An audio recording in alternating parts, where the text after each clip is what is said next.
That man I remember well, and at least 2 centuries have passed since I last saw him. He traveled neither on horseback nor in a carriage, always on foot. He undid the distances, carrying neither sword nor weapon, but nets on his shoulder, axe or hammer or spade. He never fought with another of his kind. His struggle was with water or with earth, with the wheat for it to become bread, with the towering tree for it to yield wood, with walls to open doors in them, with sand to form it into walls, and with the sea to make it bear fruit.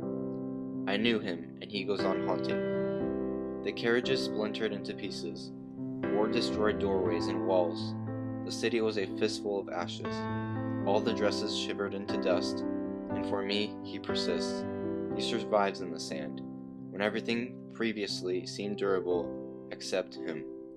In the comings and goings of families, sometimes he was my father, or my relative, or almost was, or if not perhaps, the other one who never came back home because water or earth swallowed him, a machine or a tree killed him, or he was that funeral carpenter who walked behind the coffin, dry-eyed, someone who had never had a name, except as wood or metal have names, and on whom others looked from above, not noticing the ant, only the ant hill, so that when his feet no longer moved because poor and tired, he had died.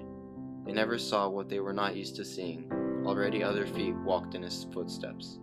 The other feet were still him, the other hands as well. The man persisted. When it seemed he must be spent, he was the same man over again. There he was once more, digging the ground, cutting cloth, but without a shirt. He was there, and he wasn't, just as before. He had gone away and replaced himself. And since he never had cemetery or tomb, or his name engraved on the stone that he had sweated out to cut, nobody ever knew of his arrival, and nobody knew when he died. So only when the poor man was able did he come back to life, unnoticed. He was the man all right, with no inheritance, no cattle, no coat of arms, and he did not stand out from others who were himself. From above he was gray, like clay. He was drab like leather. He was yellow harvesting wheat. He was black down in the mine, stone-colored in the castle, in the fishing boat the color of tuna, horse-colored in the prairies. How could anyone distinguish him if he were inseparable from his element, earth, coal, or sea in a man's form? Where he lived, everything the man touched would grow. The hostile stones, broken by his hands, took shape and line, and one by one assumed the sharp forms of buildings. He made bread with his hands, set the trains running, the distances filled with towns. Other men grew, the bees arrived, and through the man's creating and multiplying, spring wandered into the marketplace, between bakeries and doves. The father of the loaves was forgotten, the one who cut and trudged, beating and opening paths, shifting sand. When everything came into being, he no longer existed. Not another man should pass, except as a ruler. Not one woman without her diadem. Gloves of gold for every hand. Fruits of the sun for all the shadowy ones.